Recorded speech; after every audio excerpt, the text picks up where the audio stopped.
Since the beginning of time, the Earth has been the scene of constant natural spectacles. First, the violent formation of the Earth's crust along with the atmosphere that surrounds it, then later the gradual appearance of the different animal and plant species and their permanent struggle to survive the changes in the climate.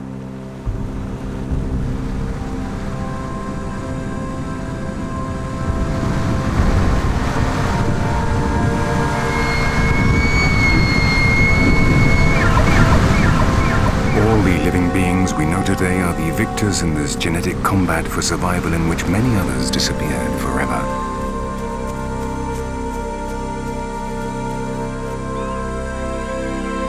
But around 3 million years ago, a phenomenon took place which radically altered the climate and had a decisive effect on the ecosystems in which humans were then evolving.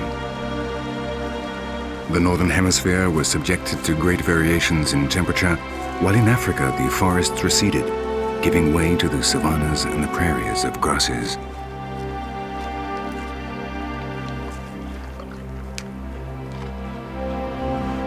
Our Homo ancestors began to eat more meat than any other primate. This change in diet enabled them to reduce the length of the digestive tract and increase the size of the brain. Initially as scavengers, those first humans shared the planet with enormous, efficient beasts which they observed in fear. Later, they too became hunters, and fear turned to admiration. Hunting man pursued the great herds of herbivores, gradually increasing his knowledge of his natural surroundings. Very soon, the human mind began to associate the different species with their supposed powers, and so the totemic animals were born. The human brain's capacity for abstraction meant we went one step further, seeing in animals the incarnation of spirits and gods. The human intellect sought to manipulate this magic world, and in the depths of ritual caves, man drew the animals whose spirits could bestow their powers on him. The world would never be the same. A subjective reality had been born inside the head of the last primate. The bison would no longer be just an animal. From now on, man's companions in biological evolution also became part of his rites. The strange relationship between man and nature became a struggle for domination, a struggle which still continues today.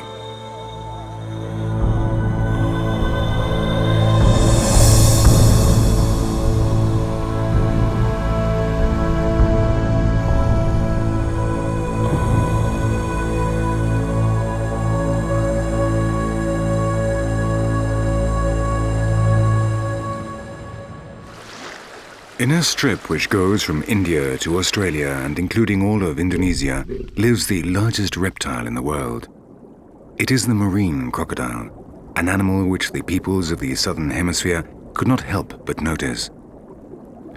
Weighing over a ton and more than 7 meters in length, it is responsible for more attacks on people than any other animal in its area of distribution. It can live in rivers, estuaries, or in the open sea, and its diet includes literally anything that moves. An animal like this was already here when over 40,000 years ago, human beings reached northern Australia.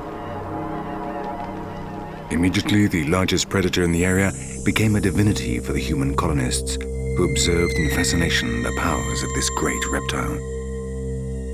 The power of its jaws, its size, its ability to appear or disappear without being seen, and its terrifying appearance all led to the marine crocodile being elevated from the status of a hunter to that of the creator of all things. In the Philippines, in Borneo, in Timor, and New Guinea, there was no human culture living in close contact with water that did not consider the marine crocodile to be a god.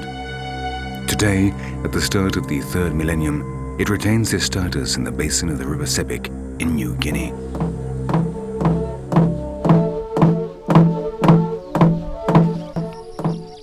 The Garmut drum calls all the inhabitants of the village because in the Tambaran, or House of the Spirits, the crocodile men's ceremony is about to begin. The marks on the skin identify those who have already been possessed. Tonight, the great crocodile will return to the village in search of new warriors.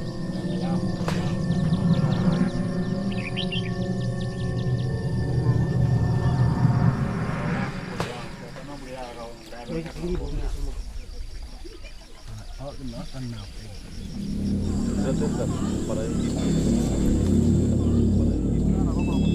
is the so-called Crocodile Nest.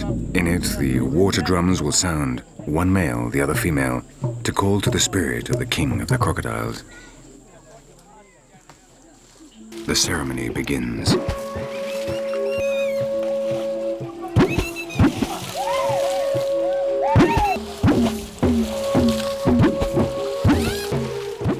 These people believe that the crocodile created the earth from the water, and in it rent an enormous fissure with which it copulated.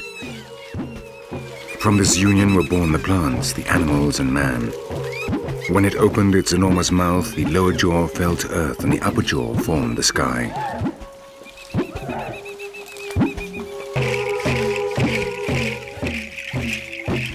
Outside the nest, everyone is dancing, unable to see what is happening inside.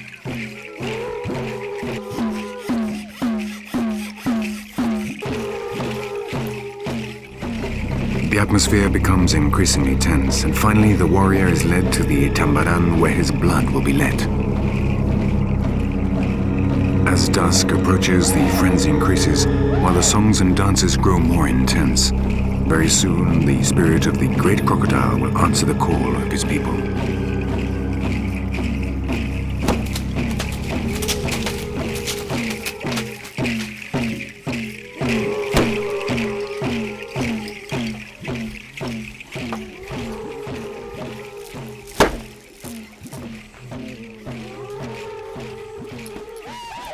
The uninitiated believe that the crocodile creator will devour the young man and regurgitate him converted into a man. For this reason, his skin will forever bear the marks of the enormous teeth of the great Totem. In reality, he is cut with razors, a painful ordeal leaving scarifications resembling scales. Whatever the explanation, the fact is the crocodile god which rules the lives of these people now has a new disciple, and they all feel secure beneath the protection of the greatest power on the planet.